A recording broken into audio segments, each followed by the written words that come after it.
ನಮಸ್ಕಾರ ಸ್ನೇಹಿತರೆ, welcome back to Dakshayini Banjara ಚಾನಲ್ಗೆ. ಇವತ್ತಿನ ರೆಸಿಪಿ ಏನಪ್ಪ ಅಂದರೆ ಮೆಕ್ಕೆಜೋಳದ ಪೂರಿ ಮತ್ತು ಗರಂ ಮಸಾಲ ಇಲ್ಲದೆ ಇರೋ ಆಲೂ ಕರಿ. ಇವಾಗ ನೋಡಿ, ನಾನು 1.5 ಕಪ್ಪನ್ನು ಗೋಧಿ ಹಿಟ್ಟು ತಗೊಂಡಿದ್ದೀನಿ ಸ್ನೇಹಿತರೆ. ಹಾಗೆ 1 ಕಪ್ಪು ಮೆಕ್ಕೆಜೋಳದ ಹಿಟ್ಟನ್ನು ತಗೊಂಡಿದ್ದೀನಿ ಸ್ನೇಹಿತರೆ. ಇವಾಗ 2 ಹಿಟ್ಟನ್ನು ಚೆನ್ನಾಗಿ ಮಿಕ್ಸ್ ಮಾಡ್ಕೊಳ್ಳಿ, ಅಂದರೆ ಕಲಿಸ್ಕೊಳ್ಳಿ. ಚೆನ್ನಾಗಿ ಕಲಿಸ್ಕೊಳ್ಳಿ ಸ್ನೇಹಿತರೆ. ಇದನ್ನು 2 ಒಂದಕ್ಕೊಂದು ಬೆರ್ಕೊಳ್ಬೇಕು, ಆ ಥರ ಕಲಿಸ್ಕೊಳ್ಳಿ ಇದನ್ನು. ಇವಾಗ ಇದರಲ್ಲಿ ಸ್ವಲ್ಪ 1-2 ಸ್ಪೂನ್ ಆಯಿಲ್ ಹಾಕ್ಕೊಳ್ಳಿ, ಎಣ್ಣೆನ ಹಾಕ್ಕೊಂಡು ಚೆನ್ನಾಗಿ ಮಿಕ್ಸ್ ಮಾಡಿ. ಇದನ್ನು ಸಹ ಅಂದರೆ ಜಾಸ್ತಿ ಎಣ್ಣೆನ ಹಾಕ್ಕೊಳ್ಳೋಕೆ ಹೋಗಬೇಡಿ ಸ್ನೇಹಿತರೆ, 1-2 ಸ್ಪೂನ್ ಸಾಕು ಸ್ನೇಹಿತರೆ ಎಣ್ಣೆ. ಅದಾದ ನಂತರ ನೀರನ್ನು ಹಾಕ್ಕೊಳ್ತಾ ಸ್ವಲ್ಪ ಸ್ವಲ್ಪನೇ ಕಲಿಸ್ಕೊತ ಹೋಗಿ. ಜಾಸ್ತಿ ನೀರನ್ನು ಹಾಕ್ಕೊಳ್ಬೇಡಿ ಸ್ನೇಹಿತರೆ, ಸ್ವಲ್ಪ ಸ್ವಲ್ಪನೇ ಹಾಕ್ಕೊಳ್ತಾ ಹೋಗಿ. ಯಾಕಂದರೆ ಈ ಹಿಟ್ಟು ತುಂಬ ಗಟ್ಟಿನೇ ಇರಬೇಕು, ಯಾಕಂದರೆ ಬೇಗ ಮೃದುವಾಗಿಬಿಡುತ್ತೆ, ಬೇಗ ಮೆತ್ತಗಾಗ್ಬಿಡುತ್ತೆ ಸ್ನೇಹಿತರೆ. ಅದಕ್ಕೆ ಈ ಹಿಟ್ಟು ಜಾಸ್ತಿ ಗಟ್ಟಿನೇ ಮಾಡ್ಕೊಳ್ಳಿ. ಇವಾಗ ನೋಡಿ ಸ್ನೇಹಿತರೆ, ನಾನು ಯಾವ ಥರ ಗಟ್ಟಿ ಕಲಿಸ್ಕೊಂಡಿದ್ದೀನಿ ಅಂತ. ಈ ಥರ ಗಟ್ಟಿ ಇರಬೇಕು ಸ್ನೇಹಿತರೆ. ಇದನ್ನು ನಾವು ಸ್ವಲ್ಪ ಹೊತ್ತು ನೆನೆಯಲಿಕ್ಕೆ ಇಟ್ಕೊಂಡ್ಬಿಡೋಣ. ಇವಾಗ ನಾವು ಆಲೂ ಕರಿ ಯಾವ ರೀತಿ ಮಾಡಬೇಕು ಅಂತ ನೋಡಿ ಸ್ನೇಹಿತರೆ. ಕ್ರಷ್ ಮಾಡಿರೋ ಧನಿಯಾ, ಜೀರಿಗೆ ಪುಡಿ, ಸೋಂಪು ಕಾಳು, ಧನಿಯಾ ಪುಡಿ, ಜೀರಿಗೆ, ಖಾರದ ಪುಡಿ, ಮೊಸರು ಮತ್ತು ಬೇಯಿಸ್ಕೊಂಡಿರುವ ಆಲೂ, ಕೊತ್ತಂಬರಿ, ಹಸಿಮೆಣಸಿನ್ಕಾಯಿ, ಶುಂಠಿ, 1 ಒಣಮೆಣಸಿನ್ಕಾಯಿ, ಹಾಗೆ ಟೊಮೆಟೊ, ಇವನ್ನೆಲ್ಲವನ್ನು ನಾವು ರೆಡಿ ಮಾಡಿಕೊಂಡು ಇಟ್ಕೊಂಡಿದ್ದೀವಿ ಸ್ನೇಹಿತರೆ. ಇವಾಗ ನಾವು ಒಂದು ಪ್ಯಾನನ್ನು ಬಿಸಿ ಮಾಡ್ಕೊಳ್ಳೋಣ. ಅದರಲ್ಲಿ ಸ್ವಲ್ಪ ಎಣ್ಣೆನ ಹಾಕ್ಕೊಳ್ಳೋಣ. ಎಣ್ಣೆ ಬಿಸಿ ಆಗ್ತಾ ಇದ್ದಂಗೆ ಅದರಲ್ಲಿ ನಾವು ಜೀರಿಗೆನ ಹಾಕ್ಕೊಳ್ಳೋಣ ಸ್ನೇಹಿತರೆ. ಇವಾಗ ಕ್ರಷ್ ಮಾಡಿಟ್ಟಿರೋ ಧನಿಯಾನು ಹಾಕ್ಕೊಳ್ಳಿ ಸ್ನೇಹಿತರೆ. ಇವಾಗ ಹಾಗೆ ಒಂದು ಒಣಮೆಣಸಿನ್ಕಾಯಿನ ಕಟ್ ಮಾಡಿಕೊಂಡು ಹಾಕ್ಕೊಳ್ಳಿ. ಇವಾಗ ಇದರಲ್ಲಿ ಸ್ವಲ್ಪ ಹಿಂಗು ಹಾಕಿದಾಗ ತುಂಬ ಒಳ್ಳೆ ಸ್ಮೆಲ್ ಬರುತ್ತೆ ಸ್ನೇಹಿತರೆ. ಅವೆಲ್ಲ ಫ್ರೈ ಆದ ತಕ್ಷಣ ನಾವು ಅದರಲ್ಲಿ ಟೊಮೆಟೊನ ಹಾಕ್ಕೊಳ್ಳೋಣ ಸ್ನೇಹಿತರೆ. ಟೊಮೆಟೊನ ಹಾಕ್ಕೊಂಡು ಚೆನ್ನಾಗಿ ಫ್ರೈ ಮಾಡಿ ಸ್ನೇಹಿತರೆ, ಚೆನ್ನಾಗಿ ಟೊಮೆಟೊನ. ಇವಾಗ ಇದರಲ್ಲಿ ಸ್ವಲ್ಪ ನೀರನ್ನು ಕೂಡ ಆ್ಯಡ್ ಮಾಡ್ಕೊಳ್ಬೇಕು ಸ್ನೇಹಿತರೆ. ಟೊಮೆಟೊ ಫ್ರೈ ಆಗಿದೆ ಅಲ್ವಾ, ಅದರಲ್ಲಿ ಸ್ವಲ್ಪ ನೀರನ್ನ ಯಾಕಂದರೆ ಇದರಲ್ಲಿ ಸ್ವಲ್ಪ ನಾವು ಇವಾಗ ಪೌಡರ್ಸ್ನ ಹಾಕ್ಕೊಳ್ತೀವಲ್ವ, ಅದಕ್ಕೆ ಸ್ವಲ್ಪ ನೀರನ್ನ ಹಾಕ್ಕೊಳ್ಳಿ, ಇಲ್ಲಾಂದರೆ ತಳ ಹಿಡಿದುಬಿಡುತ್ತೆ. ಇವಾಗ ನಾವು ಇದರಲ್ಲಿ ಸ್ವಲ್ಪ ಹಸಿ ಶುಂಠಿನ ಹಾಕ್ಕೋಬೇಕು.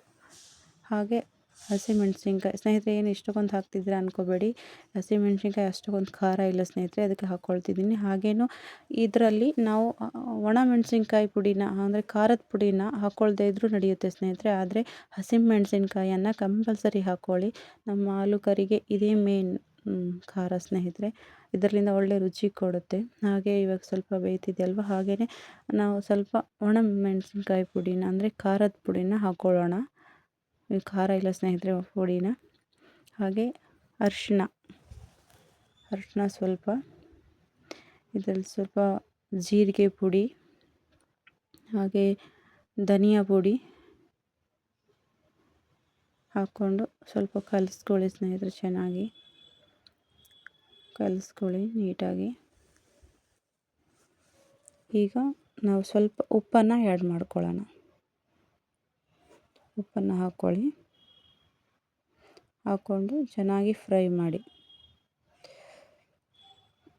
ಇವಾಗ ಇದರಲ್ಲಿ ಸ್ವಲ್ಪ ನಾವು ಮೊಸರನ್ನು ಕೂಡ ಆ್ಯಡ್ ಮಾಡ್ಕೋಬೇಕು. ಮೊಸರು ಹಾಕಿದಾಗ ಗ್ಯಾಸ್ ಸ್ವಲ್ಪ ಉರಿನ ಕಡಿಮೆ ಇಟ್ಕೋಬೇಕು ಸ್ನೇಹಿತರೆ, ಇಲ್ಲಾಂದರೆ ಮೊಸರು ಒಡೆದೋಗುತ್ತೆ, ಕರಿ ಹಾಳಾಗುತ್ತೆ ಆಮೇಲೆ. ಹಾಗಾಗಿ ಗ್ಯಾಸ್ನ ಕಡಿಮೆ ಉರಿಲಿ ಇಟ್ಕೊಂಡು ನಾವು ಕೈ ಬಿಡದಂಗೆ ಫ್ರೈ ಮಾಡ್ತಾನೆ ಇರಬೇಕು ಸ್ನೇಹಿತರೆ, ಫ್ರೈ ಮಾಡ್ತಾನೆ ಇರಬೇಕು. ಇವಾಗ ನಾವು ಸ್ವಲ್ಪ ನೋಡಿ, ಸ್ವಲ್ಪ ಬಿಸಿ ಮಾಡ್ಕೊಂಡಿರ್ಬೇಕು ಸ್ನೇಹಿತರೆ. ಬಿಸಿ ಮಾಡಿ ನೀರನ್ನು ಹಾಕ್ಕೋಬೇಕು ಈ ಟೈಮಲ್ಲಿ. ಫಸ್ಟಿಗೆ ಹಾಕ್ಕೊಂಡಾಗ ತಣ್ಣೀರಿದ್ರೂ ನಡೆಯುತ್ತೆ, ಈ ಟೈಮಲ್ಲಿ ಬಿಸಿ ಮಾಡಿಕೊಂಡು ಹಾಕ್ಕೋಬೇಕು ನೀರನ್ನು. ಇವಾಗ ನಾವು ಬೇಯಿಸಿಟ್ಟ ಆಲೂಗಡ್ಡೆನ ಸ್ವಲ್ಪ ಪುಡಿ ಮಾಡಿ ಹಾಕ್ಕೊಂಡು ಅದು ಸ್ವಲ್ಪ ಫ್ರೈ ಆಗಲಿ. ನೋಡಿ ಸ್ನೇಹಿತರೆ, ಕರಿ ಎಷ್ಟು ಚೆನ್ನಾಗಿ ಕಾಣಿಸ್ತಿದೆ.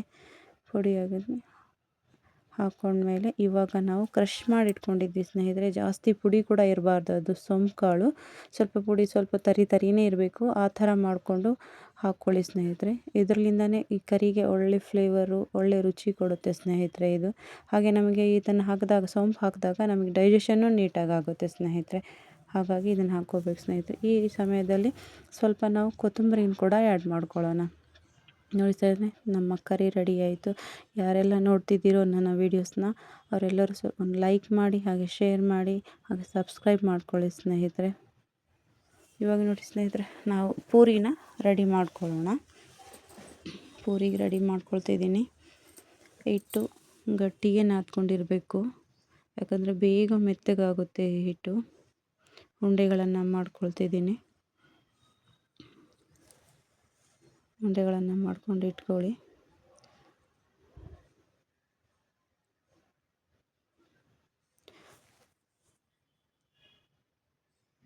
ಈಗ ಸ್ವಲ್ಪ ಎಣ್ಣೆನ ಹಚ್ಕೊಂಡು ಪೂರಿನ ಲಟ್ಟಿಸ್ಕೊಳ್ಳೋಣ. ಇದ್ರ ಮೇಲೆ ಸ್ವಲ್ಪ ಎಳ್ಳನ್ನು ಕೂಡ ಹಾಕ್ಕೊಳ್ಳೋಣ ಸ್ನೇಹಿತರೆ. ಎಳ್ಳಿಂದ ನಮಗೆ ಒಳ್ಳೆ ಪ್ರೋಟೀನ್ಸ್ ಆಗಲಿ, ನಮ್ಮ ಬಾಡಿಗೆ ಒಳ್ಳೆ ಆರೋಗ್ಯದಿಂದ ಇರೋಕ್ಕೆ ಒಳ್ಳೆ ಐರನ್ ಕೂಡ ಸಿಗುತ್ತೆ ನಮಗೆ. ಹಾಗೆ ನಾವು ಪೂರಿ ಒಳ್ಳೆ ರುಚಿ ಕೂಡ ಕೊಡುತ್ತೆ ಎಳ್ಳನ್ನು ಹಾಕ್ಕೊಂಡಾಗ. ಹಾಗಾಗಿ ನಿಮ್ಮ ಇಷ್ಟ, ಅದು ನೀವು ಎಳ್ಳನ್ನು ಹಾಕ್ಕೊಂಡಾದರೂ ಮಾಡ್ಬೋದು, ಇಲ್ಲ ಸ್ಕಿಪ್ ಆದರೂ ಮಾಡ್ಕೋಬೋದು. ಈಗ ಎಣ್ಣೆ ಕಾದಿದೆ ಸ್ನೇಹಿತರೆ, ಅದಕ್ಕೆ ಎಣ್ಣೆಯಲ್ಲಿ ನಾವು ಪೂರಿನ ಹಾಕ್ಕೊಳ್ಳೋಣ.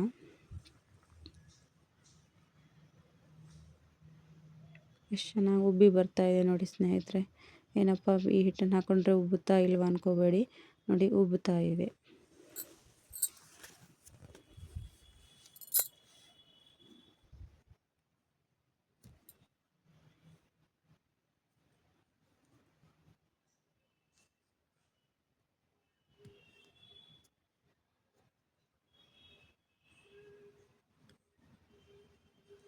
ಮತ್ತು ಪೂರಿನ ಚೆನ್ನಾಗಿ ಒತ್ತಿ ಫ್ರೈ ಮಾಡ್ಕೊಳ್ಳಿ ಸ್ನೇಹಿತರೆ, ಯಾಕಂದರೆ ಒಳಗಡೆಯಲ್ಲೆಲ್ಲ ಚೆನ್ನಾಗಿ ಬೆಂದಿರಬೇಕಲ್ವಾ.